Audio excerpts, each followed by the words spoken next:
الحمد للہ والصلاة والسلام علی رسول اللہ واشہد ان لا الہ الا اللہ واشہد ان محمد عبدہ ورسولہ اما بعد۔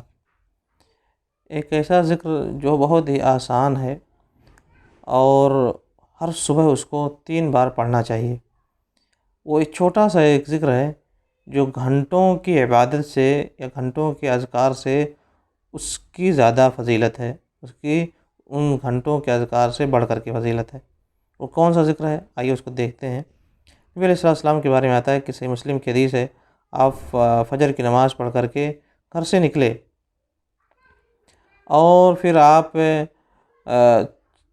نے جب نکل رہے تھے تو آپ نے دیکھا کہ آپ کی بیوی جویریہ رضی اللہ عنہا مصلی پر نماز پڑھ کر کے بیٹھی ذکر کر رہی ہیں۔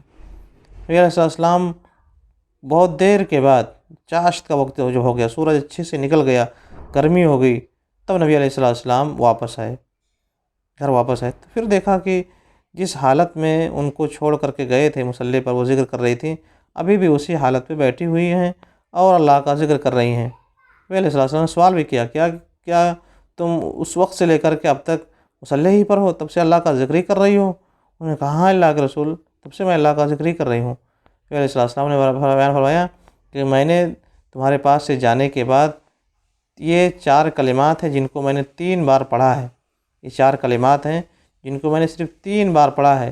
یہ میرے 3 بار پڑھے ہوئے کلمات، یہ جو 4 کلمات جن کو میں نے 3 بار پڑھا ہے، تمہارے سارے گھنٹوں بھر کے ذکر سے کہ زیادہ وزنی ہیں، یعنی اگر ان کو وزن کیا جائے تو میرے یہ کلمات تمہارے ان گھنٹے بھر کی عبادت سے بڑھ جائیں گے۔ وہ کون سا ذکر ہے؟ آپ نے بیان فرمایا کہ میں نے تمہارے بعد یہ 4 کلمات 3 بار پڑھے ہیں، سبحان اللہ و بحمدہ عدد خلقہ، دیکھیں ایک ہو گیا، ومداد کلماتہ، سبحان اللہ و بحمدہ عدد خلقہ ورضا نفسہ 2 ہو گئے، وزنۃ عرشہ 3 ہو گئے، ومداد کلماتہ یہ 4 ہو گئے۔ ان 4 کلمات کو 3 بار پڑھنا ہے۔ سبحان اللہ و بحمدہ سب کو معلوم ہی ہے، سبحان اللہ و بحمدہ کیسے؟ ایک، سبحان اللہ و بحمدہ عدد خلقہ 1، ورضا نفسہ 2، وزنۃ عرشہ 3، ومداد کلماتہ۔ تو اسی دعا کو، انہی 4 کلمات کو 3 بار پڑھنا چاہیے۔ کیسے؟ سبحان اللہ و بحمدہ عدد خلقہ ورضا نفسہ وزنۃ عرشہ ومداد کلماتہ۔ پھر پڑھیں سبحان اللہ و بحمدہ عدد خلقہ ورضا نفسہ وزنۃ عرشہ ومداد کلماتہ۔ پھر پڑھیں سبحان اللہ و بحمدہ عدد خلقہ ورضا نفسہ وزنۃ عرشہ ومداد کلماتہ۔ اس دعا کو 3 بار اگر پڑھتے ہیں صبح کے وقت تو یہ گھنٹوں کی عبادت سے انشاءاللہ اس کی زیادہ فضیلت ہے۔ اس کا مطلب یہ نہیں کہ آپ کوئی گھنٹے عبادت کرنا چاہے تو نہیں کر سکتا، کرنا چاہیے اس کو اس طرح سے بھی، لیکن یہ نہ ہو کہ آدمی گھنٹوں کی عبادت کرے اور اس سے غافل ہو جائے، کیونکہ اس کے ذریعے سے وہ بہت بڑی عبادت کا موقع پا سکتا تھا جس کو اس نے گنوا دیا۔